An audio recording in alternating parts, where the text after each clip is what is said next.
सड़क किनारे हल्की धूप फैली थी। जॉली चलते चलते अपने फोन पर किसी से बात कर रहा था। आवाज में जल्दी थी, शायद किसी जरूरी बात पर बहस हो रही थी। बातों में इतना खो गया कि उसे सामने आती गाड़ियों का एहसास तक नहीं हुआ। और तभी अचानक एक तेज हॉर्न गूंजा। भाई संभल के, किसी ने चिल्लाया। लेकिन तब तक बहुत देर हो चुकी थी। टक्कर लगते ही जॉली सड़क पर गिर पड़ा। उसका फोन हाथ से छूटकर दूर जा गिरा और कुछ ही सेकंड में गुजरती गाड़ी के नीचे आने से वो चकनाचूर हो गया। लोग दौड़ पड़े। किसी ने पानी दिया, किसी ने पुलिस को बुलाया। जॉली की सांस चल रही थी मगर आंखें बंद थी। हॉस्पिटल में उसे तुरंत भर्ती किया गया। पर जब उसकी जेब देखी गई, ना कोई मोबाइल, ना पहचान पत्र। कोई नहीं जानता था कि वो कौन है, कहाँ से आया है। बस एक बात साफ थी, कभी कभी जिंदगी एक पल में सब कुछ छीन लेती है।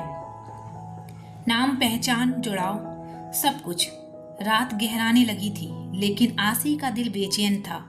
जॉली से पूरे दिन बात ना हो पाना उसे अंदर तक तोड़ रहा था। हर बार फोन मिलाती पर नेटवर्क नहीं आता। हर बार उम्मीद जगती पर जवाब नहीं मिलता। वो खुद को समझा नहीं पा रही थी। कहीं मेरी वजह से तो वो किसी मुसीबत में तो नहीं पड़ गया। वो सोचते सोचते खुद को कोसने लगी। उधर जब रात को राज घर पहुंचा तो सारा ने घबराई आवाज में कहा, जॉली अभी तक घर नहीं लौटा। राज ने तुरंत फोन मिलाया पर लाइन डेड थी। कोई सिग्नल नहीं। उसका माथा पसीने से भीग गया। आखिर वो गया कहाँ? तभी अचानक एक आदमी दरवाजे पर आकर बोला, सर, जॉली का एक्सीडेंट हुआ है। वो सिर्फ आपका नाम ले रहा है। वो आपसे कुछ कहना चाहता है। राज बिना एक पल गवाए अस्पताल की ओर भागा। वहां पहुंचा तो जॉली स्ट्रेचर पर पड़ा था, चेहरा पट्टियों से ढका, सांसें धीमी। डॉक्टर ने कहा मरीज को बोलने से मना किया है, हालत नाजुक है। लेकिन जैसे ही जॉली ने राज को देखा, उसकी आंखों में राहत झलक पड़ी। वो किसी तरह होंठ हिलाकर बोला, सर आप आसी मैम। और तभी डॉक्टर ने तेजी से कहा, कृपया अगर ये बोलेगा तो जान जा सकती है, आप इन्हें शांत रखें। राज जड़ खड़ा रह गया। वो समझ नहीं पाया आखिर जॉली आसी के बारे में क्या कहना चाहता था। कमरे में सन्नाटा छा गया था। फिर मॉनिटर की बीप सुनाई दे रही थी जो हर पल जिंदगी और मौत के बीच की दूरी गिन रही थी।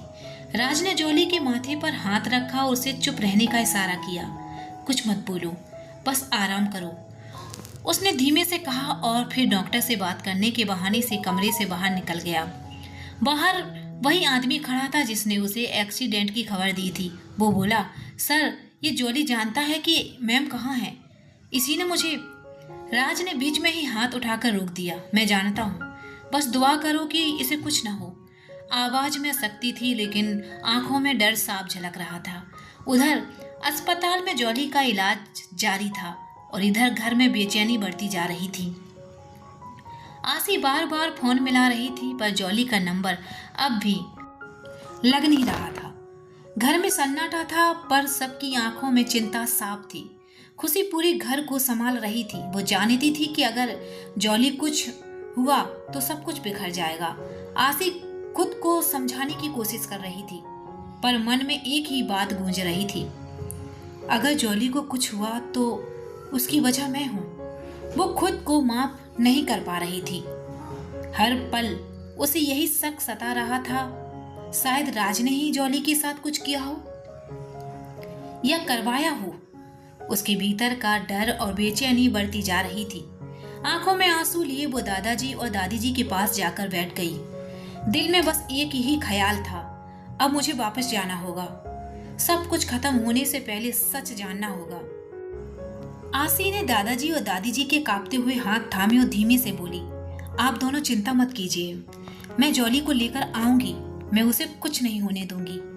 वो मेरा छोटा भाई है। अगर जरूरत पड़ी तो मैं पूरी दुनिया से लड़ जाऊंगी उसके लिए। उसकी आंखों में आंसू थे पर आवाज में हिम्मत थी।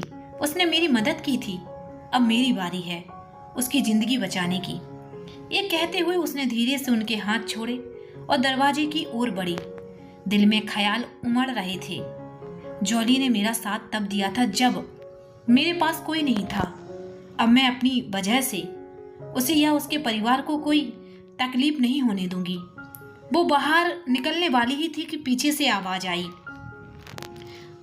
रुको दीदी, मैं भी चलूंगी। आसी मुड़ी, देखा खुशी दरवाजे पर खड़ी थी, आंखों में आंसू लिए और दिल में जिद लिए। नहीं खुशी, आसी ने कहा, वो शहर तेरे लिए नहीं है। वहाँ हर मोड़ पर फरेब है। वहाँ जीने के लिए बहुत कुछ छोड़ना पड़ता है, कभी कभी तो खुद को भी। खुशी ने धीमे से जवाब दिया, दीदी, जब तूने कहा था कि तू मेरा सहारा बनेगी, मैंने भी वादा किया था कि तुझे कभी अकेला नहीं छोड़ूंगी। अब जब तू जा रही है तो मैं कैसे पीछे रह जाऊं? आसी ने उसे देखा। उसकी आंखों में वही सच्चाई थी जो जॉली की आंखों में थी।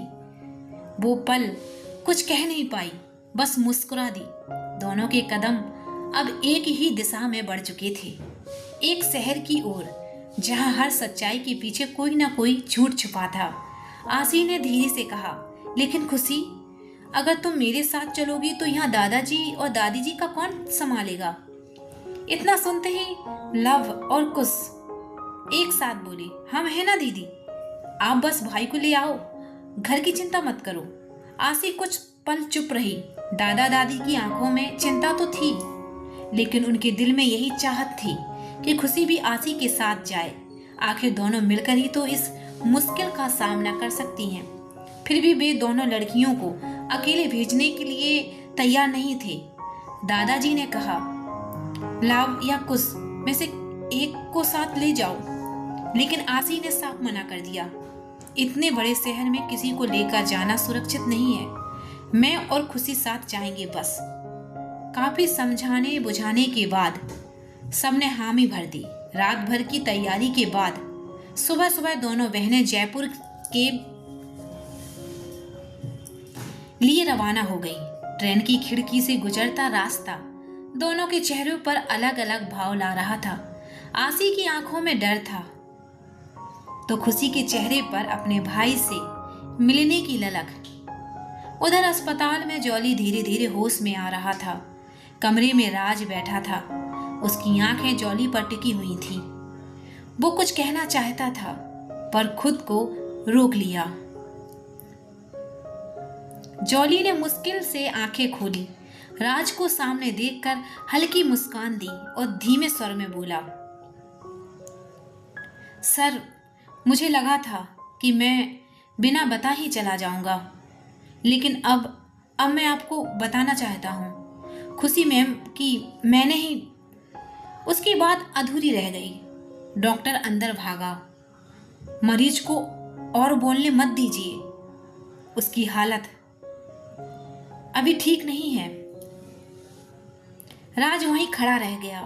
दिल में सैकड़ों सवाल थे जो अब और गहरे हो चुके थे।